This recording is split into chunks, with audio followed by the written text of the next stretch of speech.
Well, I think it's 10 o'clock, and I like to be prompt, and the good doctor is here, so I think it's time to start. Thank you, Dr.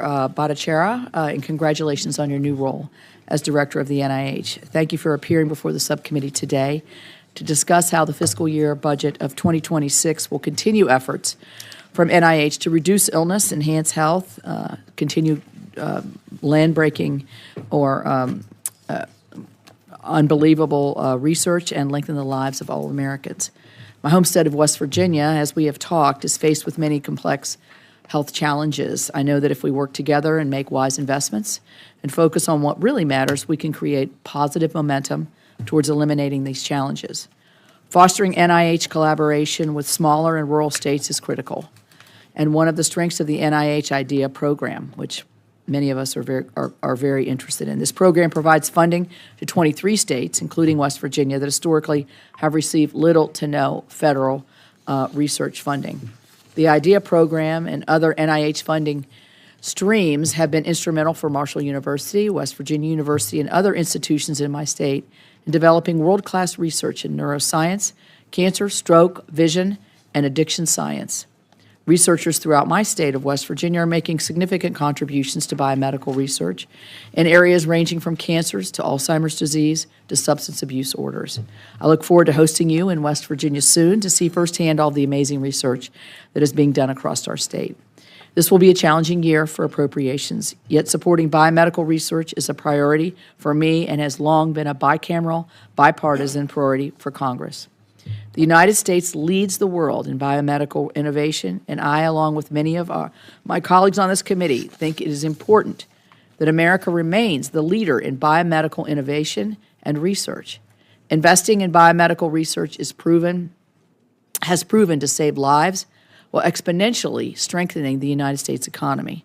I look forward to hearing from you how this budget request would continue to advance this critical research and innovation. The NIH is a driver of economic growth, funding more than $94.58 billion in national economic activity last year. In my small state, NIH supported over 700 jobs and $147 million in economic activity in 2024 alone. For almost a decade, this committee has supported research towards the goals of finding treatments and a cure for Alzheimer's disease. This goal is very personal to me, as you know, since both of my parents lived with and eventually succumbed to this disease. And I can look out behind you and see in the audience that many folks here are extremely interested in that area of research. These investments have allowed NIH to fund research into a wide variety of potential causes of the disease and build evidence for prevention based on a healthy lifestyle. NIH-funded research on the amyloid protein led to the development of the FDA-approved Alzheimer's drugs that were released in 23 and 24 to slow progression of the disease. All of this research is very important, and I look forward to working with you to continue robust and diversified Alzheimer's disease research. NIH-funded research is also behind many of the more than 600 new cancer treatments that the FDA has approved over the last 20 years. As a lead sponsor of the Childhood Cancer STAR Act with Senator Reid, I look forward to hearing about your priorities and advancements to combat cancer and grow our clinical trial networks, especially among our children. Although we are making positive strides, substance abuse remains an issue in my state. I look forward to hearing more from you about how combining the National Institute of Drug Abuse into a new National Institute on Behavioral Health will enable this important work to continue. I've heard from many university leaders from schools ranging in size, location, and subject about the impact of changes being implemented at NIH. These institutions are the reason that America has kept the edge in biomedical research and innovation. As with many changes in leadership, there seems to be a heightened sense of concern and confusion that diverting resources from research will result in a less healthy America, and I hope today we can work to come to a better understanding. We have a difficult test ahead of us this year, but it is my hope that we will come together, just as we have done in prior fiscal years, to use our limited resources in the most effective and efficient way to support the health and well-being of all Americans. Dr. Bhattacharya, I look forward to your testimony, and I will now turn to my ranking member, Senator Baldwin, for her opening statement. Thank you, Chair Capito. Good morning. Over the last few months, this committee has heard from patients, from families, researchers, and experts about what is happening at the National Institutes of Health. It's been one consistent message that this administration is cutting off life-saving research. And if this administration has its way, it will dismantle the U.S. biomedical research enterprise. That would be devastating for millions of American families counting on new life-saving treatments and cures for terrible diseases. NIH makes the United States the global leader in biomedical research and innovation. NIH research contributed to 354 out of 356 drugs approved by the USDA, U.S. Food and Drug Administration, between 2010 to 2019. Simply put, without NIH, there would be no cancer immunotherapy, no overdose reversal medication, no cutting-edge treatments. NIH-funded research has saved millions of lives and significantly reduced death rates from common cancers to rare diseases. It has produced what can only be described as miracles, like last month when American doctors made history with the first successful personalized gene editing treatment in a 9.5-month-old baby boy, curing him of a rare life-threatening genetic disorder. Congress spent nearly 100 years building up NIH as the world's premier biomedical research agency and investing in research infrastructure at thousands of institutions nationwide, which are fueling the development of state-of-the-art treatments that wouldn't have been imaginable just decades ago. But as long as it took to build this, this administration has shown just how fast it can all be torn down. I'm not just talking about the president's catastrophic budget request for next year. I'm talking about what NIH is doing right now. If we don't stop NIH from going down the road it's on, I am deeply concerned it will wreak irreparable harm on biomedical research in this country, and millions of American families counting on it.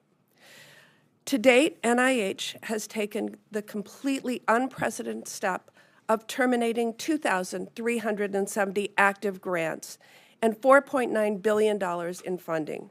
It has significantly delayed the awarding of new grants and continuation grants. It has prevented research institutions from accessing their existing grant funds. Biomedical research can't just be turned on and off on a whim. These delays and terminations aren't just debilitating for scientists, they're also derail research on everything from Alzheimer's disease to cancer to diabetes. Decisions about which medical research grants should be funded or terminated are, for the first time in history, being made by political appointees, most with absolutely zero scientific training or expertise. I'm very concerned about the sudden proliferation of political appointees at NIH and other actions this administration has taken to politicize scientific research, like allowing DOGE to decide which grants get terminated and which grantees actually get paid. Injecting politics into NIH will make American science less rigorous, less credible, and less competitive. Everything that is happening at NIH is being led by political interests, not by science. I want to mention a few examples because details here matter. NIH has delayed $65 million in funding for 14 Alzheimer's disease research centers in 9 states, including at the University of Wisconsin-Madison. It has delayed $47 million in cancer center support grants at 9 cancer centers in 8 states. It has delayed $55 million for 11 rare disease clinical research network grants in 8 states. Let that sink in. This administration is making a conscious choice not to fund research into Alzheimer's disease, cancer, and rare diseases. And NIH has terminated grants for Maternal Morbidity and Mortality Center, a grant developing new digital imaging techniques for cervical cancer screening, and a clinical trial studying a potential cure for infants born with HIV, just to name a few. Many of us have been sounding the alarm about this for months. Through May of this year, NIH awarded 3,288 fewer grants than through the same time period last year. Now the administration's own budget clearly shows this is the plan, to award thousands of fewer grants this year. Each one of those grants represents a contribution to scientific progress, a potential new cure or treatment, or a medical breakthrough that could save millions of lives. And on top of that, this budget proposes to cut $18 billion, or 40%, from NIH next year. That should be all the proof we need to judge this administration's intentions and its priorities.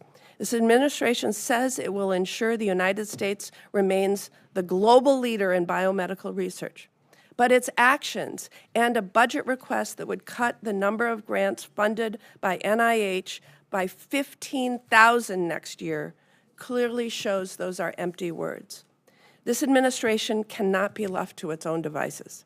If Congress doesn't intervene, this administration will tear down our biomedical research enterprise, cede our global leadership to China, and rip away cures that families desperately need for reasons I can't begin to comprehend.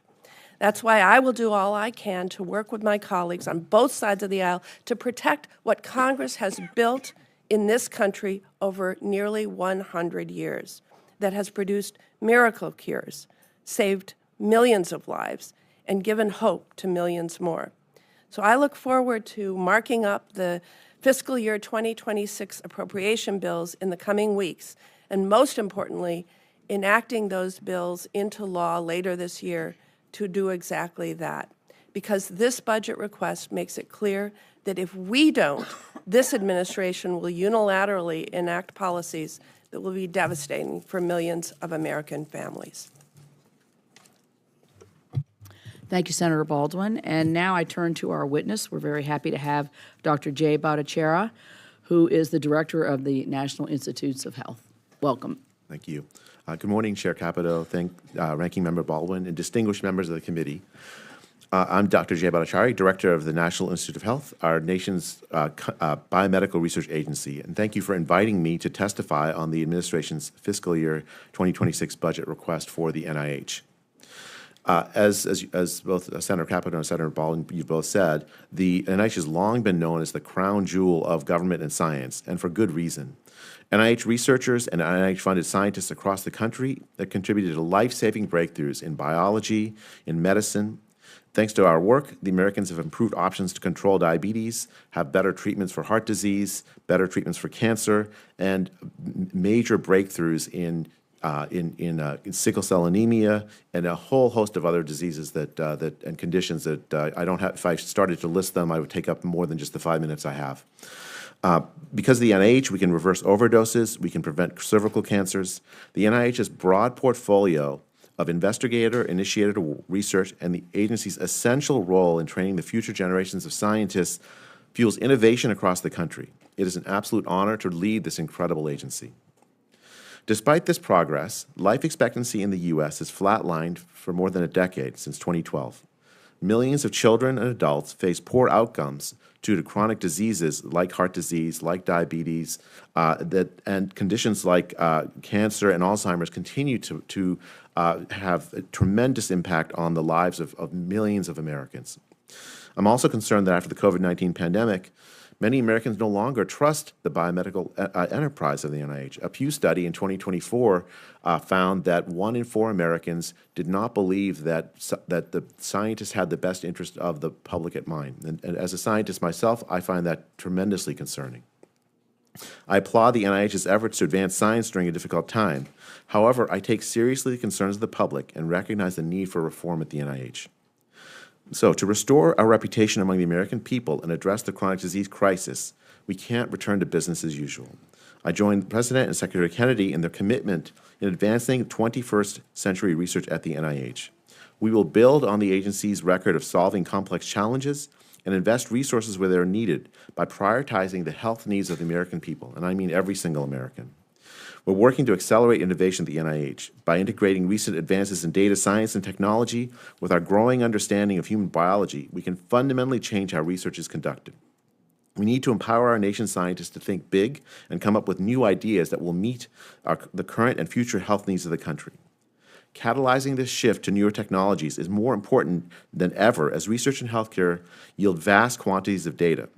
As part of the cross-agency initiative, the NIH is leveraging our large-scale data resources to understand the causes of autism spectrum disorder while respecting patient privacy and security of sensitive health data. I look forward to working with the autism community on this effort. To ensure our innovations make an impact, we must mend our relationships with the public. The American people should have confidence in our findings and trust we are working in their best interest. We've implemented a number of reforms to enhance oversight, transparency, and safety at the NIH. Importantly, we're taking action to improve NIH oversight of funding abroad and to improve the safety and security of biological research. I recognize the value of foreign collaborations and know that many critical breakthroughs have been built as a result of highly productive global partnerships. However, I take seriously the fact that our work is powered by public investment and must be accountable to the taxpayer. That's why we're implementing a new policy that ensures foreign institutions receiving money from the NIH face the same rules for payment and data sharing as the domestic grantees. I understand it's a big change for the research community, but it's critically important. Beginning long before the pandemic, the research community has debated whether the government should fund studies that enhance the ability of a pathogen to cause disease or transmit more efficiently among humans. I strongly believe we should not be supporting these kinds of risky experiments, which constitute only a very small fraction of the NIH portfolio. The NIH is actively identifying and ending dangerous gain-of-function research that could threaten public safety. The scientific debate about gain-of-function research demonstrates the importance of academic freedom. Diversity of opinion is essential in driving scientific progress. Interrogating evidence and challenging the status quo ensures scientific rigor and meaningful results. That's why I'm working to ensure scientists at the NIH can engage in open academic discourse without risk of official interference. It's also important that we solve the reproducibility crisis in research. Reliable, reproducible, generalizable research must serve as a basis for truth in biomedicine. And unfortunately, many research findings have not been reproducible. This is not a moral failure of individuals, but rather a systemic issue that places too much pressure on publishing only favorable results. We're actively exploring ways to reward scientists for cooperating replication, sharing data, and establishing for replication. In closing, I'd like to thank this committee for their generous support of the NIH mission to improve the health and well-being of Americans. I look forward to working with all of you as we chart a path forward for biomedical research to make America healthy again. Thank you, and I look forward to your questions. Thank you, Doctor. And I'd like to turn to the chair of the committee, who we're very honored to have with us, Senator Collins. Thank you very much, Senator Capito. Doctor, let me start by welcoming you to the committee. I am well aware that you have devoted your life to medical research, to health economics, and that you care very deeply about NIH. That is why the administration's reduction of more than $19 billion to the agency's budget, that is approximately 40%, is so disturbing. It would undo years of congressional investment in NIH, and it would delay or stop effective treatments and cures from being developed for diseases like Alzheimer's, cancer, type 1 diabetes. I could go on and on. We also risk falling behind China and other countries that are increasing their investment in biomedical research. Let me give a specific example. There are an estimated 7 million Americans living with Alzheimer's today. Barring any major breakthrough to prevent, slow down, or cure this devastating disease, this number could almost double to claim the lives of more than 13 million Americans by the year 2060.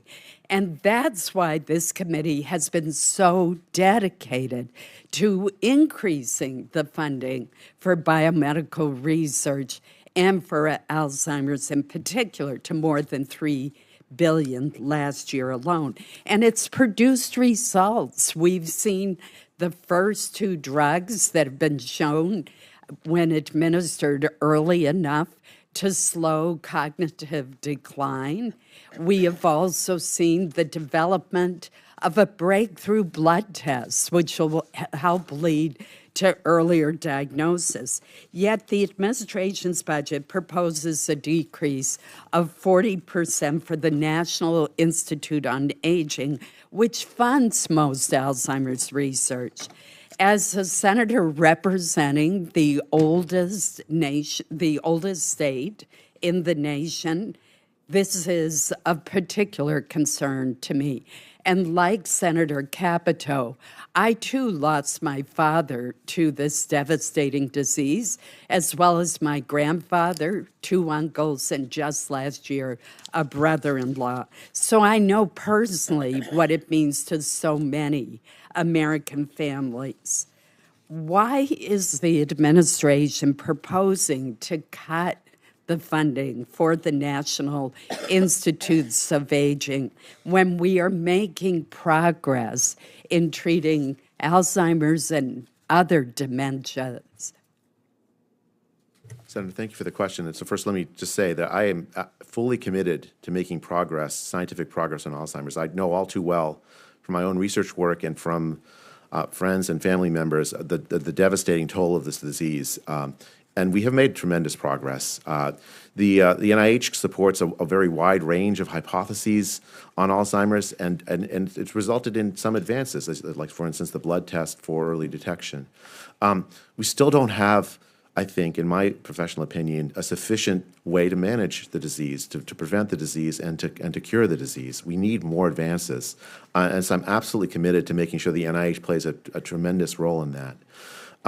The president wrote a letter to Michael Kratsios, his science advisor, committing the committing the United States to be the leading nation in the world in biomedicine. And so that's the intention of this administration. The budget. I mean, this is my first time through this budget fight, and so I'm still learning. But I'll tell you, from what I understand is that the budget is a collaborative effort between Congress and the administration. And I look forward to working with you all to advance the needs, the real health needs of not just the folks here in the room who represent Alzheimer's patients, but also the health needs of all Americans. We have tremendous health needs that we have to address. It's only excellent research that's going to solve those problems. We look forward to working with you to remedy these problems and the deficiencies in the budget. Prior to your confirmation, NIH abruptly and without any notice or input from the scientific community announced a 15% arbitrary cap on research-related costs, also called indirect costs, for institutions that receive grants from the NIH. This proposed cap is so poorly conceived, and I've seen firsthand how harmful it is.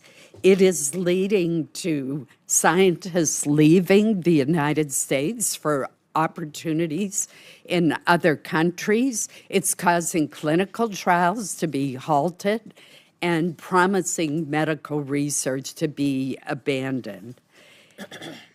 It's also against federal law. Since 2018, we in Congress have specifically included language to prevent NIH from arbitrarily imposing such a cap. During your confirmation hearing, you committed to working with us on this issue. So I was alarmed and surprised that the administration's budget request contains the same harmful 15% cap. Recently, I met with Dr. Kelvin Drogenmeier, who was President Trump's science advisor during the first term. He has come up with 2 possible models, which are far fairer, make way more sense, increase accountability. Have you had the opportunity to meet with Dr. Drogenmeier and look at the models that he has come up with after extensive consultation? So I spoke with Dr. Droggemeier before he started the process, and he told me about those proposals, but in the planning stages. I have not yet met with him after because he had a working group that he put together of experts to think about this. I think that they're quite promising. The key thing, first, I can't speak about the 15% because it's subject to litigation, so I'm not going to. I don't want to get into that. But I want to bring the broader policy issue, which is how should the federal government support the research institutions of this country where the research we've been talking about take place. I think it is an opportunity to rethink that. We absolutely have an obligation to make sure that the institutions have the capacity to do the research correctly. Are we doing it fairly? Do we have processes in place that you have the sufficient geographic representation, that scientists across the country, wherever they are, have access? I think we can do a lot better, and I'd love to work with Congress to make to address that. I think there's lots of great possibilities for reform. Thank you. I encourage you to sit down with Dr. Droggemeier as soon as you can. Thank you, Madam Chair. Thank you. Senator Baldwin. Thank you. As I said in my opening comments, I've been raising the alarm now for months about NIH grant making being significantly behind its normal pace. This year, NIH has awarded nearly $3 billion less compared to the same period last year. That's at least 3,288 fewer grants. So, Dr. Bhattacharya, I want to know who is withholding this funding. Is it you? Is it DOGE? Is it OMB? Who is making those decisions? Well, Senator, there's a range of decisions that I think that led to some of those pauses of grants. So who is making those decisions? Not what are the decisions, but who is making them? Right, you, DOGE, OMB, someone else? Because there's a range, there's the different answer for some of those. So Okay, so all of the above? Well, no, not necessarily. It depends on the specifics we're talking about. So if I may, so there's change in priorities for the NIH to move away from politicized science. I've made those decisions. Decisions regarding, for instance, Harvard and some other institutions, that's joint with the administration, and those are, I believe, temporary after settlements are reached with those universities. And so those are the primary, I think, classes of decisions you're talking about. Okay. We now have the fiscal year 2026 budget proposal, which shows the plan is to award significantly fewer grants this year and next. OMB Director Vogt recently made a major change on the way that NIH will fund grants. And I want to make sure that the committee is really aware of this because it hides an even deeper cut than the 40% that we're talking about. So for half of its research grants, NIH is going to start forward funding them. In other words, in 1 year, granting a multi-year grant. This is going to have significant impact in the near term on the number of grants NIH awards and how much is spent on research. Your budget requests an $18 billion cut for NIH, and that's bad enough. But be honest with Congress and the American people. This forward funding scheme means that the cuts are even deeper.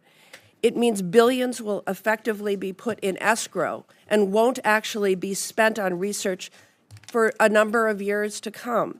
It means that you're effectively cutting research funding next year by another $7 billion on top of the $18 billion cut you propose.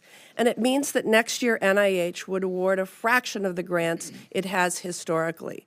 Your budget already proposes to award 15,000 fewer research grants next year.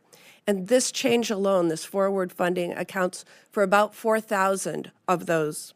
While I think Congress will reject your budget request, it clearly shows the administration's intent.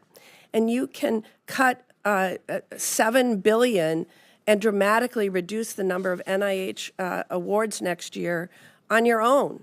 unless Congress steps in to stop that. So, Dr. Bhattacharya, I'm struggling to find a reason why NIH would implement this forward funding policy. How is this proposal anything but intentionally sabotaging biomedical research? So, Senator, a couple of things. So one is regarding funding for this year. Congress allocated the money. My job is to make sure that the money goes to excellent research projects. My intention is that we will spend. I'm asking about the money. forward funding I proposal know, that Senator. disguises even deeper cuts so- in the NIH budget than the budget submission would suggest. Yeah, so I just wanted to preface my answer to that because you asked that also. As regarding forward funding, that's a budget proposal. The Well, you don't policy of the deny that it administration is reduces the amount that will be spent on biomedical research next year by an even deeper amount than the $18 billion, 40% cut already. right. So the way the forward funding works, right now we have multi-year projects that we fund. Yes. And forward funding says we will allocate the money for those multi-year projects this year rather than in the out years. And so, in principle, in the if it's a 4-year project, 3 of the years will sit in an escrow account and not be spent next year. Again, further diminishing the amount that will be spent on biomedical research. No, I think the thing is that in the long run, what it does is allow you to spend more money and have more flexibility for new research projects. That's because what it says That's is that funny the math. budget. It's just the math. I'm an economist also. What it does is it says, look, let's allocate the money this year so that next year the money isn't tied up on previous year's projects. That's in the long run. I think, as I said, I'm happy to work with Congress and looking forward to working with Congress on this. This is a budget proposal, not a final thing. I think if I had to start and redesign the system again from the start, allowing more flexibility as new scientific opportunities come up, the forward funding model allows that to happen actually more than the current model, where large fractions of the NIH budget are tied up with old projects. So I think that, but as the transition it really matters how we do it, and so I absolutely really glad to work with Congress on that to make sure that there's no disruptions. Thank you. I'm going to save my Alzheimer's question. I think Senator Collins and I have like opinions on that, and very much want to see the innovation in detection, diagnosis, and treatment move forward, and hope that as you're setting the priorities, and we set them with you, you know that this is a top priority for many of us who are here, and me in particular. I want to ask about the IDEA program. You mentioned about geographic diversity of research. And we know, and I think the statistics bear out that only a certain amount of states are getting enormous amounts of funding for research and NIH. And some of the middle states, and I'm in the middle state, those of us have difficulty securing research grants and moving forward with it. And that's where the IDEA program really helps. How do you see that when you're looking at the larger picture of priorities? Where do you see the value in that, and how do you think we can make sure that those developmental awards are not just still granted, but also increased? Right. So the IDEAS program is a tremendously important part of how we support research in states and universities that don't traditionally get a lot of NIH money. I was looking up the numbers. I think it's like $440 million in fiscal year '24, which is really a small fraction of the NIH funding. I think from a point of view of science policy, it's absolutely vital that the NIH investments are geographically dispersed. And the main reason for that is the way we combat scientific groupthink is by empowering researchers across the country, no matter where they are, to have a great opportunity if they have great ideas for NIH funding. And the IDEAS program really makes that happen. In my mind, it's less funded than it ought to be. And I actively would love to work with Congress to think of ways so that we can make the NIH investment in scientific research more geographically dispersed than it currently is. It's very concentrated now with I think 20 universities getting about 65% of the money from NIH. The system is set up almost to guarantee that happens. That continues, yeah. Yeah. Thank you. Well, I look forward to working with you on that. Since we're talking about the different geographies, I have learned in the course that if you have a designated cancer center or a cancer National Cancer Institute in and around where you live, your ability to access treatments, your success rate, your early interventions are so much better. And some states are called emerging cancer institutes. One of those happens to be mine. So there are 14 states that don't have an NCI-designated cancer center. I guess my question is, since a lot of it is rural, and there's a huge monetary commitment too for the universities or the state to be able to create a cancer institute, but this is something that I think is amazingly important to rural parts of this country. How would you close that gap for the underrepresentation in the cancer institutes? It's very, very important that we expand the NCI's investment in states. It should be national. It should be everywhere, right? I think and it's really important that we collaborate with universities everywhere to make that happen. And that's a major priority of mine. We have, as you say, Senator, it's there's lots of scientific reasons. Like we want to make sure that the cancer trials that we do represent the entirety of the American population, the investments that we make in advancing cancer can't happen without our cooperation with and identification of patients in places we don't traditionally go. I think the NCI has done a really good job in the states that it's in, but we need to do better in expanding expanding these national cancer centers to other states where we haven't been is a major priority of mine. Thank you. Another priority on my last few seconds that I have is the research, the funded research that's actually occurred under the opioid and addiction research. I mean, this is a growing issue.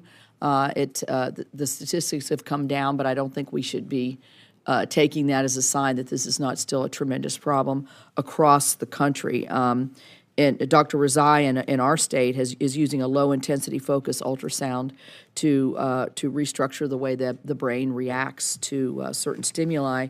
And so how does your budget prioritize continued investment in addiction treatment? I mean, Senator, as you know, that the statistics are heartbreaking. Like ever since the pandemic, I think the pandemic fueled a rise in drug overdose deaths, with almost 100,000 Americans a year dying. And last year there was some reduction down to 80,000, but nowhere near pre-pandemic levels. The NIH research has funded big advances. For instance, naloxone, which is used to reverse opioid overdoses, is in part due to NIH research. I think we have a long way to go. It's absolutely vital that we make investments to address this problem that affects the lives of so many Americans and their families. Medical research is going to be a tremendously important part of the solution going forward, and we still need more advances. How do we prevent it? It may, medicine may play an important role in that. And as well as advances in our understanding of the behavioral circumstances that lead to addiction and much else. So absolutely, I'm committed to that. Thank you. Thank you. Senator Durbin. Thanks a lot, Madam Chair. And Doctor, welcome.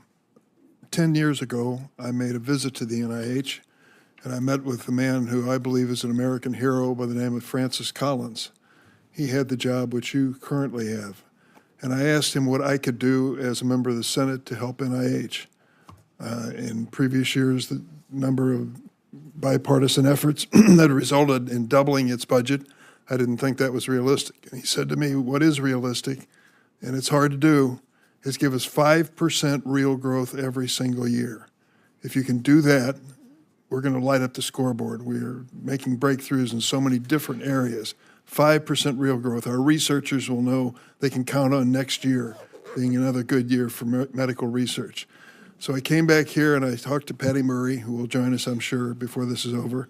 I asked her to join in this effort. Then I reached across the table to Roy Blunt, who was a predecessor as a chair of this committee, and Lamar Alexander, and a number of others who are here today, and said, let's go for 5%. You know what we did? In 10 years, we went from $30 billion at NIH to $48 billion, an $18 billion increase in medical research at the NIH. I couldn't have been prouder of all of our bipartisan efforts to do that. This year, your budget wipes it out completely. Wipes out $18 billion that we fought for over 10 years. And I can't understand that. I disagree with this administration on so many things, but this is the one that really gets to me personally. To think that this nation would walk away from medical research. For God's sake, we lead the world in medical research. Why would we give up on it? I look at the specifics here. Cancer, 2025, 2 million new cases of cancer will be diagnosed in the United States. 600,000 people will die from that disease. Yet your budget requests a 38% cut, 38% to the National Cancer Institute. 7 million people nationwide are living with Alzheimer's. This disease, of course, is devastating to families. It robs them of their loved ones. Yet your budget requests a 39% cut to the National Institute of Aging. When you look at specific schools, of course, I'm concerned about Illinois. We have great research there. Northwestern University has not received a penny for NIH grants in 11 weeks. 1,359 NIH awards to Northwestern have been frozen or terminated, holding $81 million in research to date. I could go through some of the specifics of this research, but it includes $9 million in clinical trials for brain cancer, colon cancer, breast cancer, childhood cancer. How are you able to reconcile these budget decisions with the reality of research and what it means to alleviate suffering and, more importantly, to give people hope? If research is underway, you at least have the hope that maybe there'll be a cure, maybe in the lifetime of someone I love. How can you walk away from that? Well, Senator, my intention not to walk away from that. I think that But the budget speaks for itself. You cut $18 billion in research. Senator, the budget is a collaboration between Congress and the administration. So, I look forward to talking about the advances that NIH researchers have made. I think the transition has been a very bumpy time, and I don't mean to downplay that, but there have been opportunities for reform for how the biomedical research enterprise works. I think the decisions about Northwestern happened before I got into office, but let me just say that Buck stops in your office. I know it now. does. So let me just say that Don't blame another person. I'm not blaming anyone. We're asking you, and you're in charge. Senator, I agree with that. So let me just say that I think that the way that the universities operated during the pandemic didn't always make it easy for scientists to do their work. I can tell you that personally from being a professor, and I think some of the But eliminating grants, eliminating research, how can that solve the problem? So I think that I'm very hopeful that a resolution can be made with the universities where those decisions have been those grants have been paused. I've worked very hard to make sure, for instance, at Harvard we didn't pause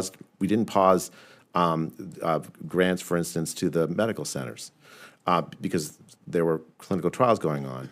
But I think that I'm very hopeful that these universities where these pauses have happened will come to terms so that we can move forward with the agenda that I think you and I both share. Let me say this. I am personally disappointed. You try as a senator to pick one or two areas and really make a difference. And I think this committee and the members of this committee on both sides made a difference, dramatic difference, 60% increase in NIH research over the last 10 years. You've wiped it out, just wiped it out. And now we start anew. And forget my disappointment, the disappointment of the people sitting behind you who are counting on this research for hope for tomorrow, that life will be better for them and their families. Madam Chair, I'd ask consent that a statement from the ALS Association be entered in the record after my statement. Without objection. Thank you. Senator Moran. Chairman Capito, thank you very much. Doctor, welcome. Nice to see you again. Thank you for the conversations that we've had prior to this hearing.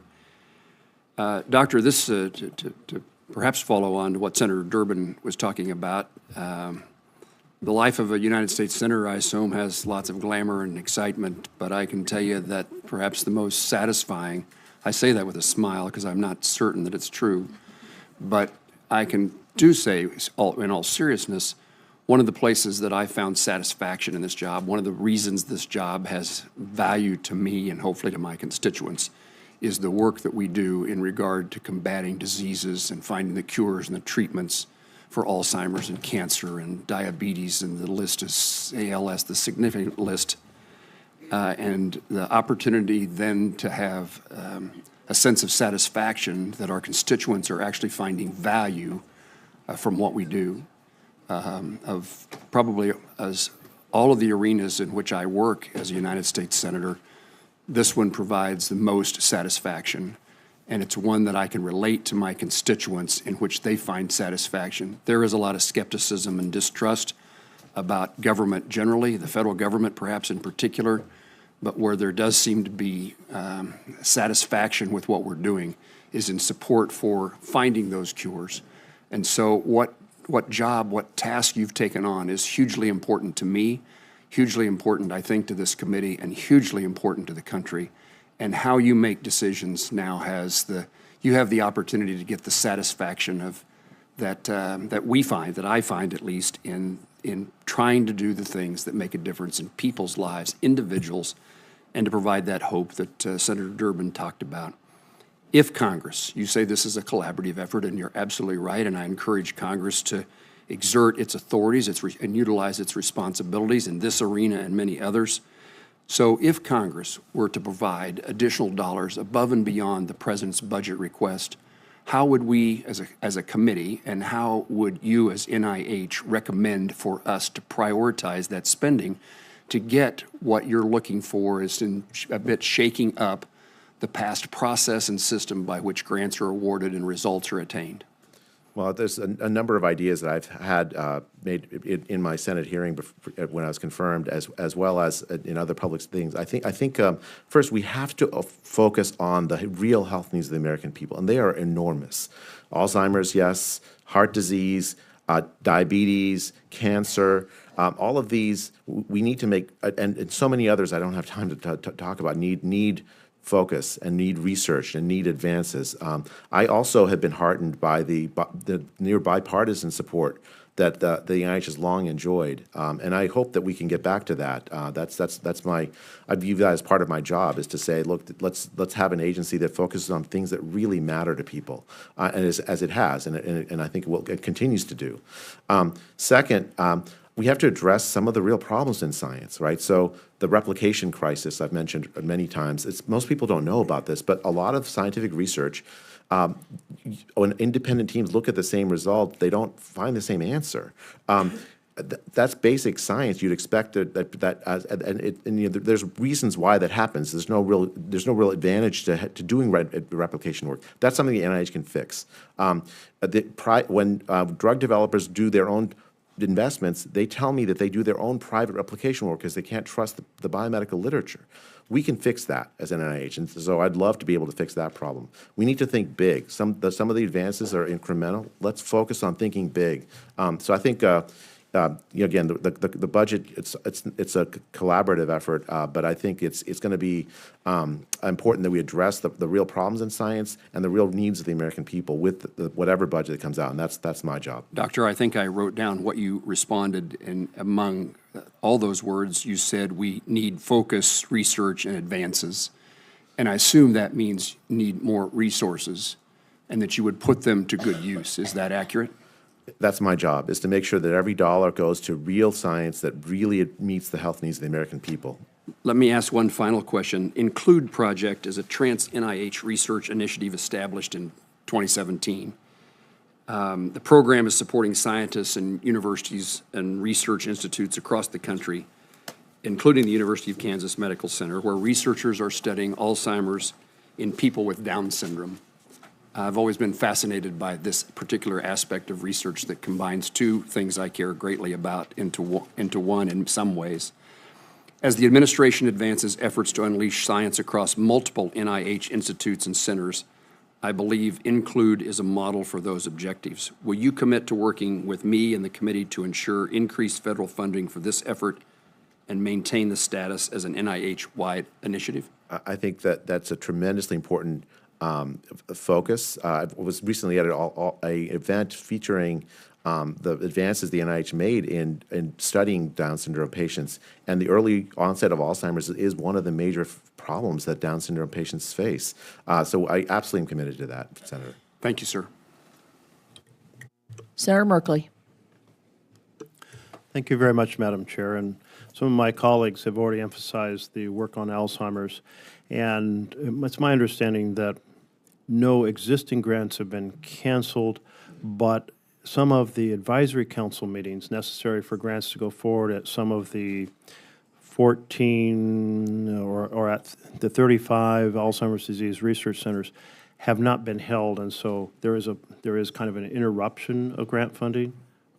So, Senator, since I've been in office about 2 months, I've been working to turn on all of the light switches I can find, including getting the committee meetings going. I think we're now caught up. If not, it's very close, and we're on track. I think to support that research. Well, I really appreciate that and support that. I think you're hearing bipartisan support. Everyone here at this table has friends. Everyone in the audience has friends and family who are affected by Alzheimer's, and certainly it's a terrible way to finish the arc of your life, drifting into a state of malfunction. So I turn on every light switch you can, as you say you're doing. I certainly appreciate that. I wanted to turn to the role of nurses.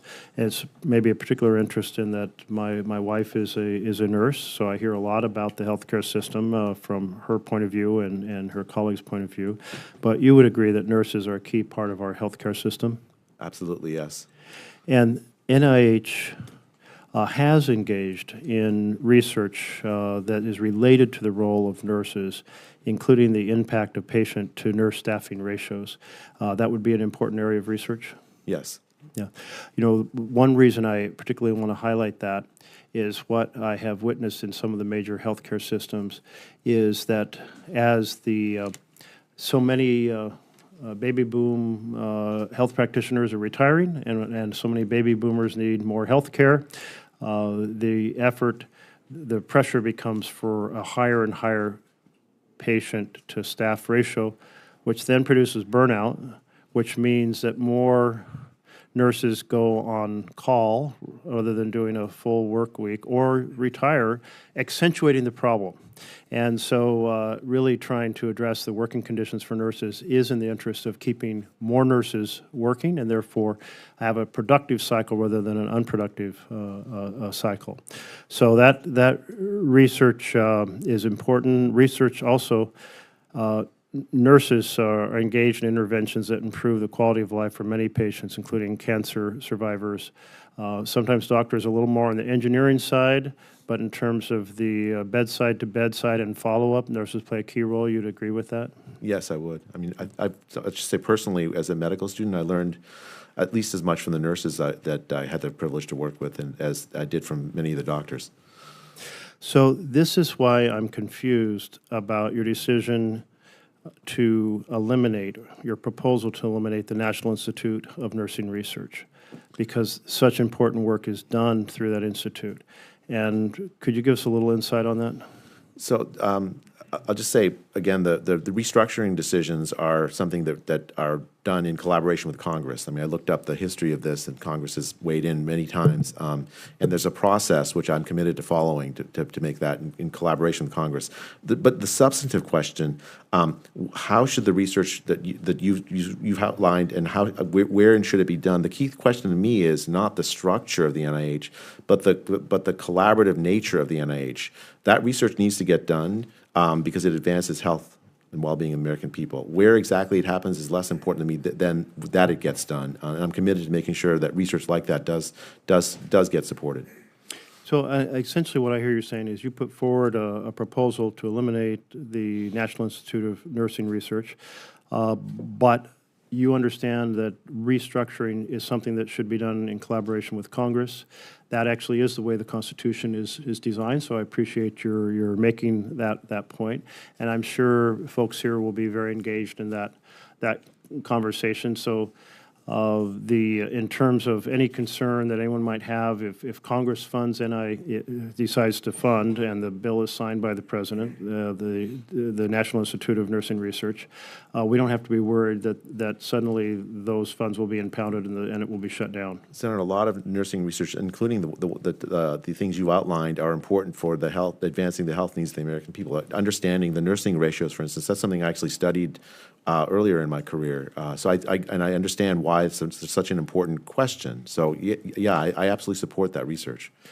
But my question was, if Congress funds it by law, we don't have to worry about the administration shutting it down despite the fact that we have funded it by law. My job is to make sure that the funds that the Congress allocates for the National Institute of Health are translated into improvements into research that improves the health and well-being of the American people. I'm going to make sure that that money is spent, whatever you all allocate to me. Thank you. Thank you. Senator Kennedy. Doctor, you don't look like Satan to me. I hope not. Some of my colleagues have accused you of everything but abandoning your children to wolves. Do you hate medical research? I've devoted my life to medical research, Senator. Do you hate the NIH? I love the NIH. I think I said that in my Senate hearing, my earlier Senate hearing. I think it's the most important biomedical institution in the world. This budget that we're debating today is the president's budget. When's the last time Congress took a president's budget and enacted it? You know, the funny thing is, I've gotten thanks to this process, I've got to talk with all of you all. When's the last time that happened? I can't remember. It's never happened in the history of ever happened. I mean, everyone has strong opinions about what should happen, and Congress gets to have a say, and that's a good thing. There's some changes that need to be made at the NIH, aren't there? There are. Okay. If I'm the president of a university, and I came to you at NIH and said, I need $10 million to research a cure for nephritis. And I took that $10 million and spent $5 million of it renovating the vice provost home. That would be morally repugnant, wouldn't it? It would. If I were a college president and I came to NIH and asked for $20 million to research a cure for dementia, and I took $5 million of that and used it to buy a yacht for my university, that would be morally repugnant, wouldn't it? That would, and no, that's not. And that's happened before, hasn't it? That's not hypothetical, alas. And there's been a lot of talk about the difference between direct costs, spending the money, for example, on researching cures for nephritis, and indirect costs, overhead. Harvard, for example, with a $53 billion endowment, spends 69% of its money from NIH on overhead, does it not? I haven't looked at the latest numbers, but it's definitely in that range. Yale spends 67.5% on overhead, does it not? Again, roughly in that range, yes. So all this money spent on overhead is money that's not being spent on medical research, is that right? Well, it's for fixed costs of like lab space and things, but also sometimes for other things. So it's some of it's absolutely necessary. Well, if I'm the Gates Foundation, and I came to the NIH and said, I don't want money. I want to give you money. I want to give you $100 billion. Yeah. But you can't spend more than 10% on overhead. Would the NIH turn it down? I wouldn't turn it down, no. In fact, I think that Gates Foundation overhead rates are roughly, again, in that range, 10 to 15%. The Robert Wood Johnson Foundation limits overhead to 15%, does it not? That's what I understand, something like that. Now, I want you to think in terms of the American people and the importance of medical research. What do you think is more important? And we have finite resources. Okay, and I support giving resources to NIH. I think NIH does breathtakingly innovative work. But if you ask American people, would you rather give money to research cerebrovascular disease, or would you rather give $142,000 to the Seattle Children's Hospital to study how to use telehealth to improve access to gender-affirming care? What do you think the American people would say? Senator, the NIH should be a non-political organization, non-ideological, addressing the health needs of the American people. But yet, the NIH also spent $120,000 in a grant to, quote, develop 3D avatars that help people work through gender dysphoria, end quote. Did it not? It did. And the NIH also spent $2,368,492, gave it to Brown University to study, quote, improving mental health among the LGBTQ community impacted by the COVID-19 pandemic. Did it not? I think it did. Although I have to say that we should... Do you think that's more important than studying chronic lower respiratory disease?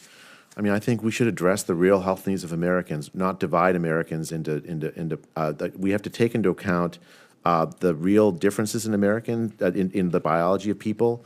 But when we do that, we should do it in a way that really addresses their actual health needs. Not I'm running out of time. What we have to do is spend the money on research. We should, absolutely. It's real simple.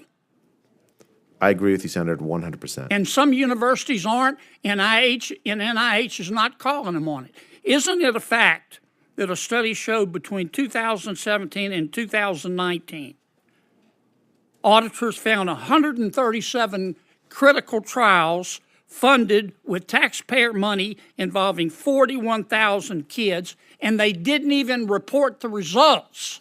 What happened to the money? Senator, I think that researchers we support have an obligation to share their data publicly with the American people, no matter what the result. Otherwise, it's wasted. Yeah, agree. All you want to do is fix NIH, don't you? I do. I want to fix all those problems, Senator. Thank you, Madam Chair. Thank you, Senator Kennedy. Senator Britt? Thank you, Madam Chair. Dr. Bhattacharya, thank you so much for, how do you say it? Say it for me. I say Bhattacharya, but my cousins think I don't know how to pronounce it. Okay. Senator, no worries. Okay. Yeah. Okay. Look, I want to talk about what Senator Kennedy just brought up, but before we do that, I want to talk about one of my top priorities, and that is supporting mothers before, during, and after pregnancy. Look, far too many women in this country are dying from pregnancy-related causes. You look at Alabama, we have one of the highest maternal mortality rates in the nation. It disproportionately affects Black women, Native American women, those women in rural areas. When you look at rural areas in Alabama, we have 1/3 of our state's 67 counties are actually maternal care deserts, meaning they don't have access to birthing facilities or maternal care providers. I mean, look, it's 2025. These numbers should be moving in the opposite direction. I am really proud to have co-sponsored the NIH Improve Act. It's to help make sure that we have research to deal with the things that I just said.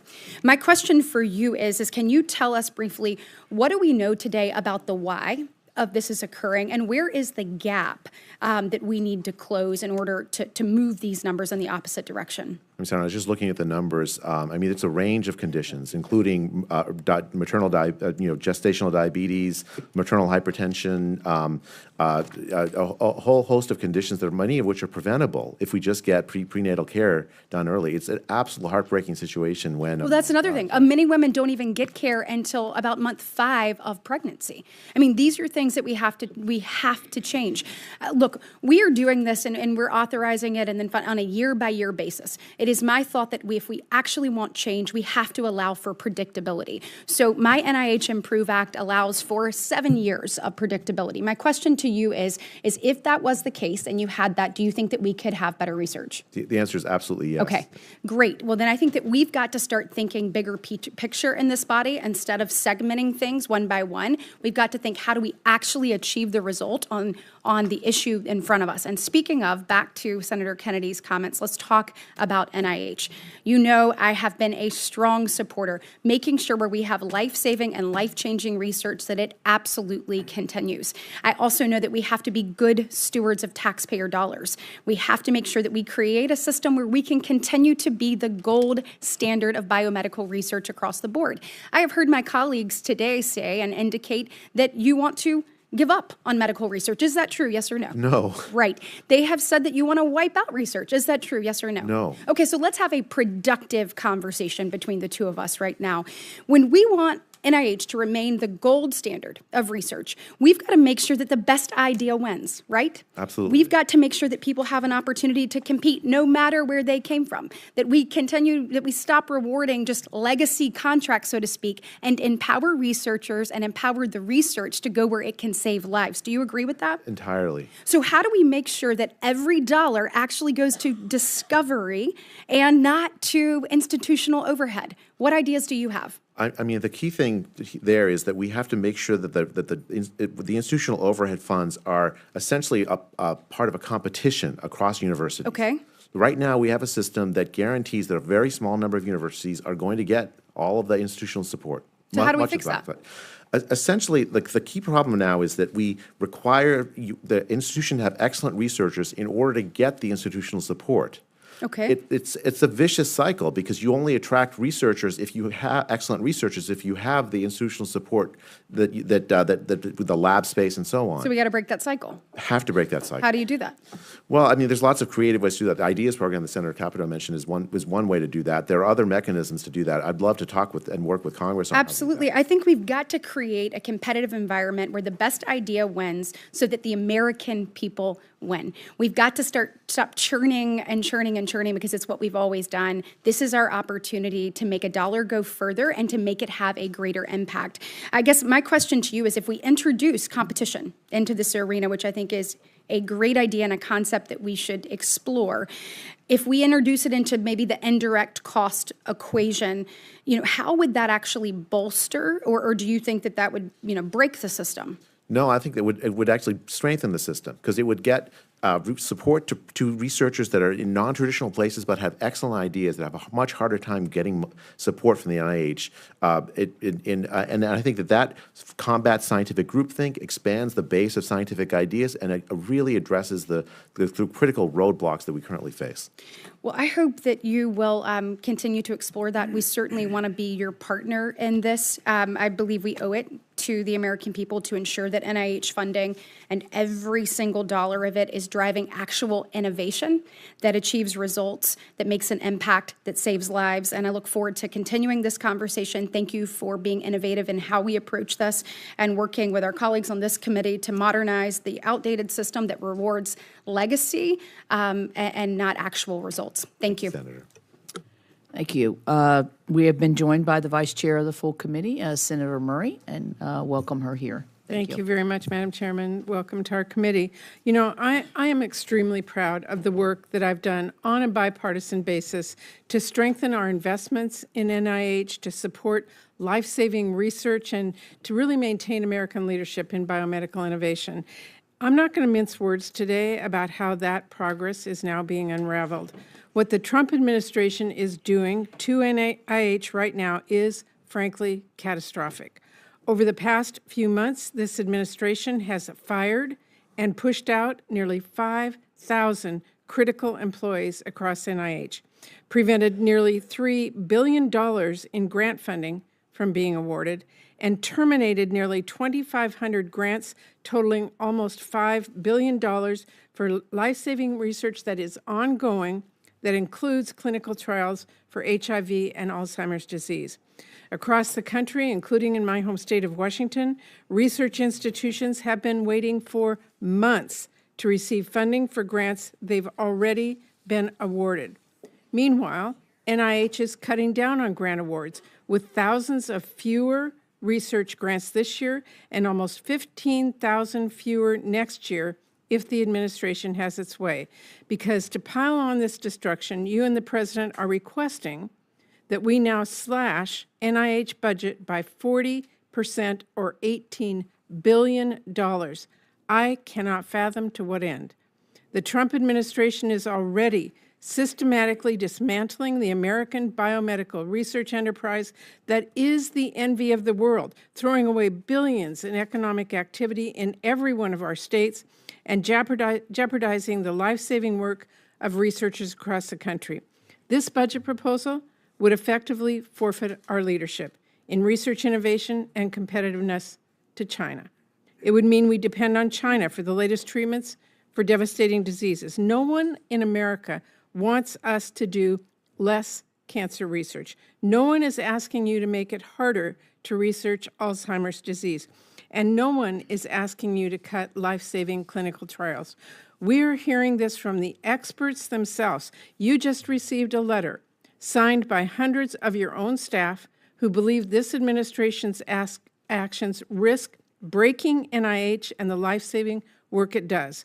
I really hope you heed their warning, and it should go without saying, but I expect none of them to face retaliation for raising those concerns. Everyone on this dais wants NIH to succeed, and you're going to need to see some major changes from what you are doing right now to get us back on the right path. Now, Dr. Bhattacharya, we spoke on the phone last week. I appreciate that. I want to follow up on those questions and what I've been trying to get answers from you for months. You told me 25 staff have been fired from the NIH Clinical Center out of the 1,445 who've been fired across the entire agency. But that does not include staff leaving after being offered buyouts or threatened with future layoffs. I want to know what is the total number of employees who left the clinical center and the entire agency as a result of the Trump administration's personnel actions in total. So for the numbers I have in front of me are for the reduction in force. That's the 25 I mentioned in our conversation. We'll get those numbers for the retirements to you. Well, I told you I was going to ask for this administration over the phone. I've requested this multiple times. How come you do not have that for us today? Yeah, I thought it's my misunderstanding. I thought you were asking for the reduction in force numbers, which we provided. No, I was being very clear. So I want to know, by the end of the day, can I have a detailed list of the reductions in staff by institute, by center, by job function? Not just the RIFs. Not just the RIFs. We'll get to those. Total staff reductions. Can I have that by the end of the day? Yes. Okay.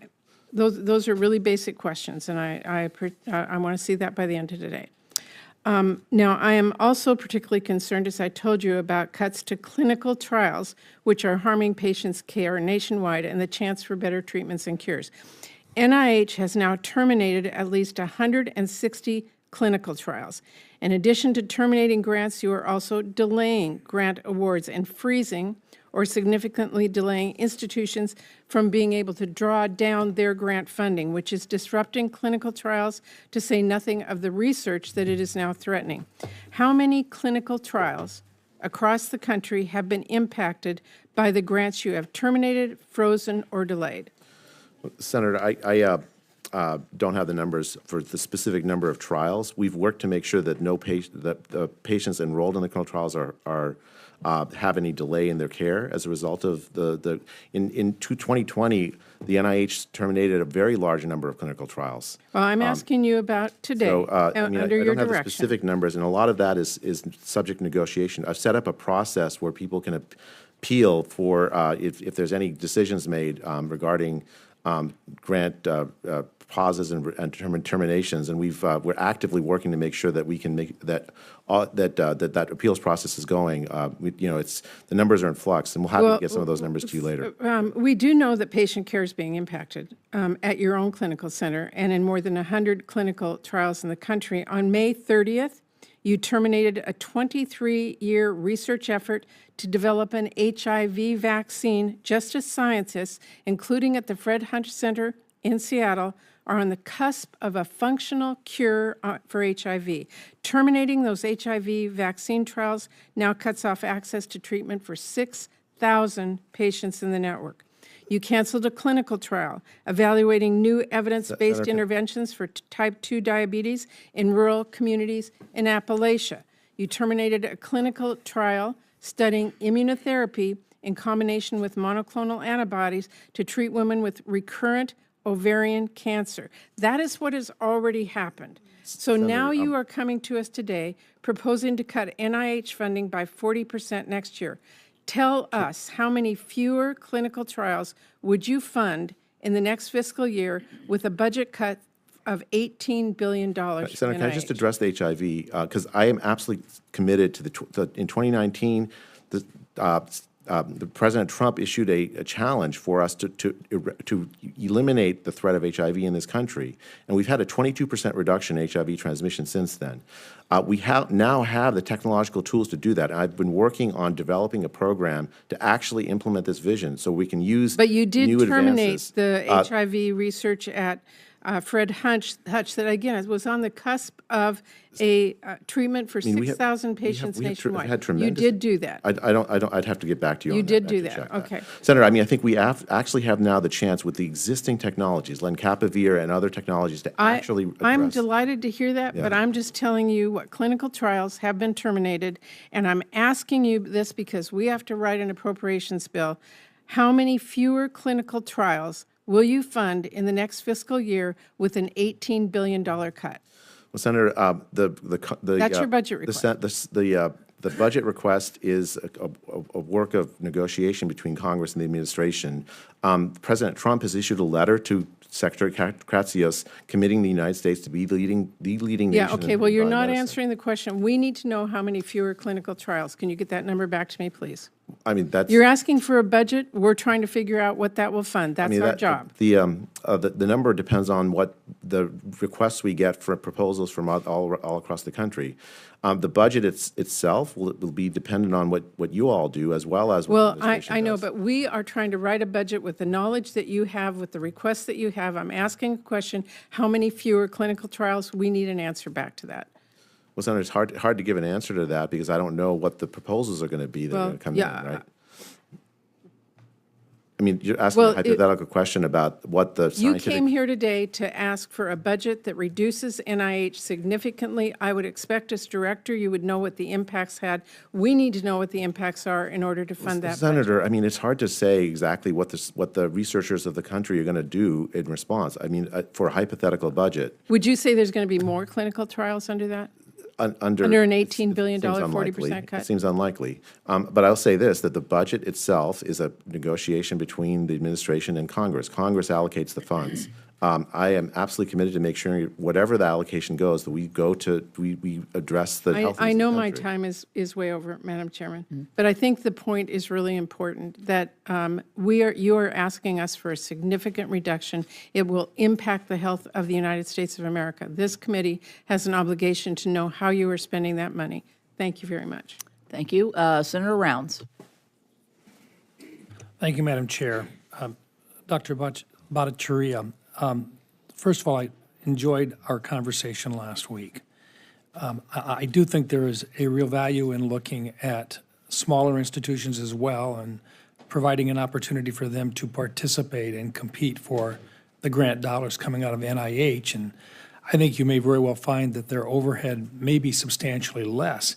I also think, just in terms of being fair, I think we've got to do perhaps a clearer job of understanding as to what would be considered direct or indirect costs and lay that out with regard to whether or not it's overhead or something that's needed. If a smaller institution has the need for a centralized, larger computer system, and that's a larger part of what's considered overhead, it may very well mean that that's a larger part of what they're going to be spending their money on, but it might be a very important part of an experiment. Is that a fair way of looking at it? Absolutely, Senator. Okay.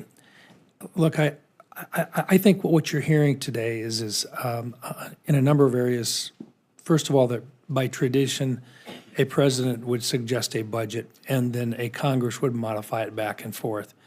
What I think we're assuming is that in this particular case, the president's budget has said this is the very basic minimum. Congress, if you're going to authorize stuff, you're also going to be accountable for actually appropriating the money. And so the expectation is, even more than a negotiation, is that we will be expected to put the money where we think it is best. And when we do that with an appropriate authorization, you will follow the law, and you will see that the money is spent in those appropriate locations. But it will be up to us, once again, to reassume the responsibility we've got for actually deciding and telling the American people we want to spend the dollar in the following areas. Is that what you're sharing with this committee today?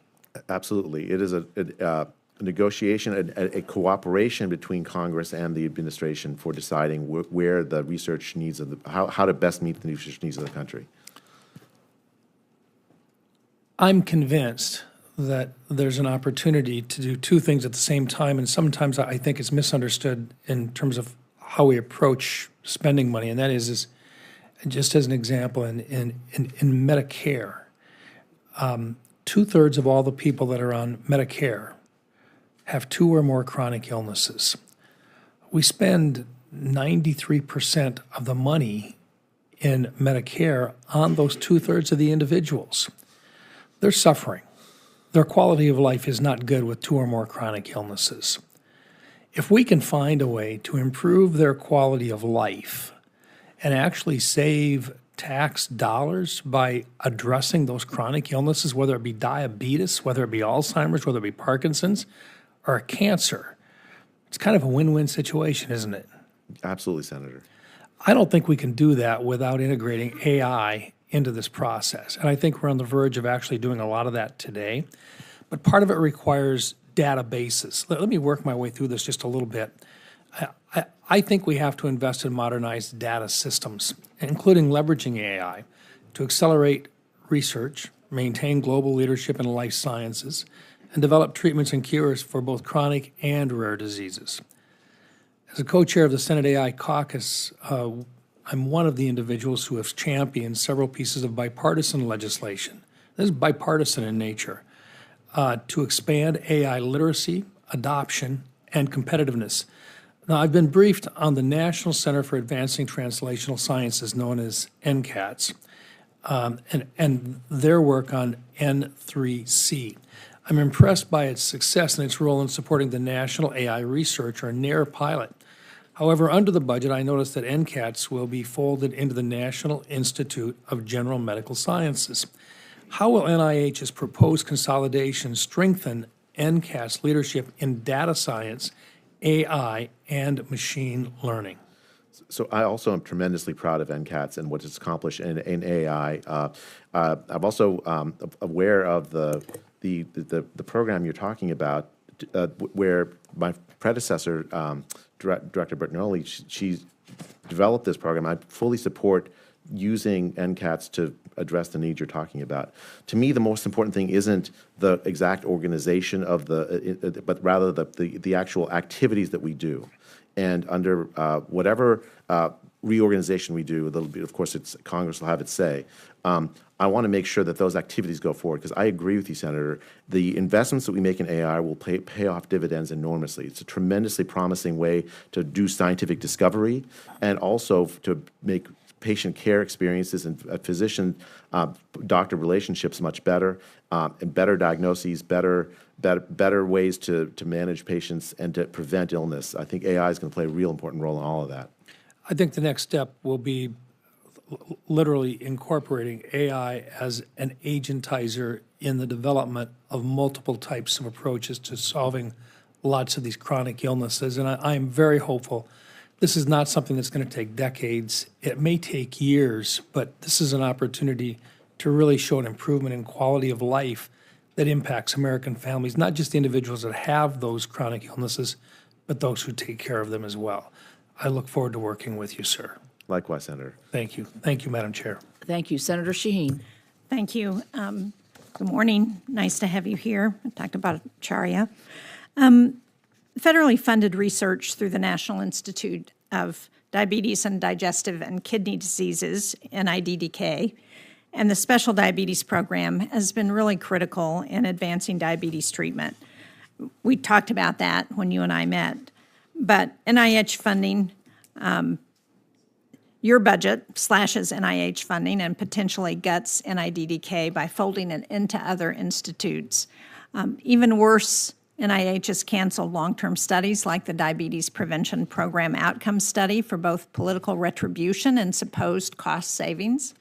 I have to be very skeptical of using programs within the National Institutes of Health for political retribution. I think it's very damaging to this country. But cutting ongoing trials, I think, doesn't save money. It actually costs money. And it wastes years of prior investments and abandons the patients who have depended on this research. So will you commit today to ensuring that funding for critical diabetes research, including ongoing trials and prevention initiatives, will be prioritized and protected from reductions? I mean, I commit to supporting excellent research on diabetes, and you and I both share a commitment to that, both for personal reasons. My father died of type 2 diabetes, and also because we've had tremendous advances. Like in type 1 diabetes, we now have a drug that potentially can prevent it for some patients. So I think the continuing research in that area is tremendously important, and I want a portfolio of funding at the NIH that addresses that opportunity and need. Well, we had this conversation, as you pointed out, and that's why it was so puzzling to me to see what the budget proposes in terms of slashing the funding for NIDDK. So help me understand why that is and how that's going to improve our research into diabetes. And Senator, I think the budget is a negotiation, a collaboration between the administration and Congress, and you'll have your say. I think for my job is to make sure that the funds that you all appropriate to me go to advancing and meeting the health needs of the American people. And I think that's that's a productive thing. I'm hearing from basically everybody that the NIH is really valued in Congress, and I find that gratifying. I value the NIH, and so the administration, President Trump has committed that the U.S. be the leading nation in biomedicine in the 21st century, and I entirely support that goal. Well, I do too, but it's hard to understand how we're going to get there when the budget slashes funding, particularly in critical areas of research, where our most critical competitor, the Chinese, are increasing funding in those areas, and we're slashing the budgets. Another area where I'm very concerned is, and where I think we need more research, is into drug addiction. For years, I've talked with Director Volkov at NIDA about the importance of advancing science on substance use disorders, and finally, in New Hampshire, our overdose death rates are beginning to go down, in large part because of federally funded research on Narcan and other treatments. And yet, it's another place where the budget slashes those investments. So how do you reassure researchers, how do you reassure academic institutions and patients, most importantly, that addiction research is not going to suffer when your budget proposes cutting funding and dismantling the very institute that has led to this critical work? Well, Senator, the health needs for folks with overdoses are great. Almost 100,000 deaths a year since 2020. I understand that. And so I agree I've been with working you on entirely. it for over 10 years. So don't tell me what the problem is. Tell me what the solution is and how you're going to address it when you're cutting your budget in areas that make a difference. The solution involves research, right? So as you said, Narcan, that's the result of NIH-funded work. And I don't think it only involves research. The sharp increase in research in biomedicine particularly, but also in behavioral research to understand the sort of settings that lead to overdoses. And I think the NIH is going to play a really important role in that. The key thing is not the reorganization of the NIH. That's not as important to me as the activities that we're talking about. The activities to do research that help meet those needs, that's what I'm going to make sure happens at the NIH, so that when, if I come back 4 years from now, we can look back and say, that we've reached the high water mark of deaths from overdoses, which spiked during the pandemic, and that we've addressed those needs with excellent research. Well, it's hard for me to understand how we're going to address those needs with excellent research when you're cutting research grants, you're cutting personnel, and we're seeing some of our best scientists talking about going to Europe and to other parts of the world because they don't feel like they can get a fair shake in the United States. Thank you, Madam Chair. Senator Schatz. Thank you, Chair. Dr. Bhattacharya, thank you for being here. Good to meet you. I want I had a really interesting conversation with Secretary Kennedy, an unexpectedly constructive conversation, because we sort of went through some of the cancellations in his department, and he conceded something that not every cabinet member has conceded, which is that the initial sort of DOGE cuts and terminations and suspensions were at least substantially informed by a Control F keyword search enterprise. And I've heard this in private with some of the other secretaries, but they kind of concede blunt instrument, like still directionally consistent with the Trump administration's approach, but maybe a little overdone and a little, but it seems to me it's especially bad in the NIH because you can ping some of these keywords and not be talking about anything that's in the least bit ideological. So understanding how chromosomal makeup and cross-sex hormone administration would affect wound healing in mice, the role of environmental sensor, AHR on colitis, establishing the science behind Alzheimer's recruitment registries, opportunities for increasing diversity, and accelerating enrollment into trial. There are probably many, many dozens of these examples where you're pinging a word like maternal or diversity or even trans inside of another word, not to mean transgender. And so I guess what I'd like from you is an admission that was too rough of a cut and you still have some work to do in untangling, because it's not as though you just sort of say, yeah, that was a little much, and in the next appropriation cycle, we'll clarify what we mean. Many of those grants are currently canceled, and the only thing we're left to do is to go in and petition in some cases the king, in some cases part of his court, to say, would you please give mercy to this one? And you're smart enough to know how to run an enterprise. I'm wondering if you would undertake a process to figure out, now that the dust is settled, which ones of these were accidentally ceased, and to try to go about systematically reversing that. I mean, one of the people I talked to said it's going to take 18 months if we go hand by hand. Well, if the cutting takes 2 weeks and the restoring takes 2 years, we're losing a lot. I'm wondering if you can work on that. Yeah, Senator, I've established a process for appeals for those grant terminations and decisions, and hundreds of people have appealed. It won't take 18 months. It'll take weeks to get through those appeals. We've reversed many of them. I mean, I didn't take this job to terminate grants. I took this job to make sure that we do the research that advances the health needs of the American people. Okay, so give me like a time frame for processing all of them. I mean, it's hard to promise a specific time frame, but it won't be years. It'll be weeks. I mean, I spent the last couple of weeks, last few weeks. I think it was like a month ago. We set up the appeals process, and they've been working through those numbers, those grant applications. Can we agree that we shouldn't do it that way again? I mean, I know you have to survive in this administration, but can we agree that this is not the most helpful way to do things? I mean, I think a lot of those decisions were made before I got in. I still own those decisions. You know what? Let's keep you out of trouble, and I will come back to you every couple of weeks to see the status of all these. I think it's just a fact that given what happened over the last 90 to 120 days, we're actually losing researchers. It's not like a rhetorical flourish. We're losing people to some friendly countries, Canada and others, and some not so friendly countries, China and others. And I'm just wondering what you would say to a young researcher whose grant just got cut.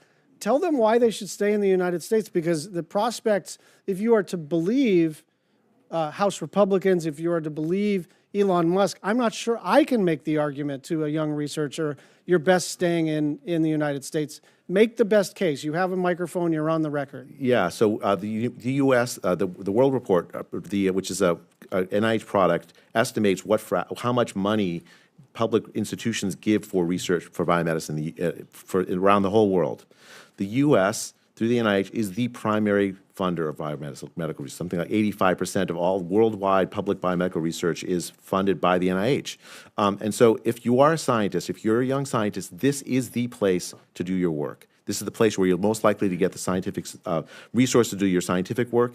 It's the place, if I've actually looked at some Sure, I get it in the macro, but if I'm the person whose grant was frozen, I would actually sort of go like, okay, that's like what we did for the last 4 years, telling people that the inflation that they're experiencing is not so bad because look what's happening macroeconomically and how do we compare to these other countries. That's actually not the question. The question is, yeah, what about my situation? I'm a good researcher. I'm being recruited from all these other countries. I would like to do this in the United States. I'm going to not make you answer the question a second time, but I want to flag. Can I just say one real fast? Sure. With the chair's indulgence, could I have one Do you more mind minute? if I, because this would be. Yeah, I haven't voted yet, so, Neither have I, but okay. This is really important to me, so I'm really pleased by the opportunity to answer the question. I have a real commitment to making sure that young researchers get supported by the NIH. They are the future of biomedical research, and I absolutely intend to make sure that happens. fine. The last question I have for you, and I'll ask it for the record.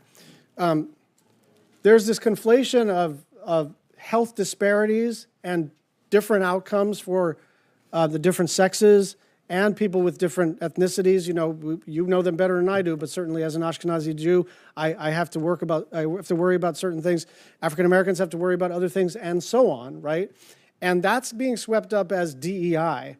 And I would like you to clarify for the public that there may be a category of things that are more ideological and less scientifically based that we can argue about in some other context. But in the scientific context, it is absolutely true that different people respond to different courses of treatment differently, and that should not be swept up as some sort of like woke enterprise. Can you just agree with that? Completely agree with that. Thank you. Thank you. Thank you, Dr. Bhattacharya. And we have a vote on, so we are going to end the hearing today on that. Everybody's gotten a chance for questions. I'd like to thank you and my fellow committee members for a very thoughtful conversation, and thank you especially for being here. For any senators who wish to ask additional questions for the record will be due June 17th. The hearing record will remain open until then for members who wish to submit additional materials for the record. At this point, the subcommittee will stand in recess, and many thanks to you. Thanks.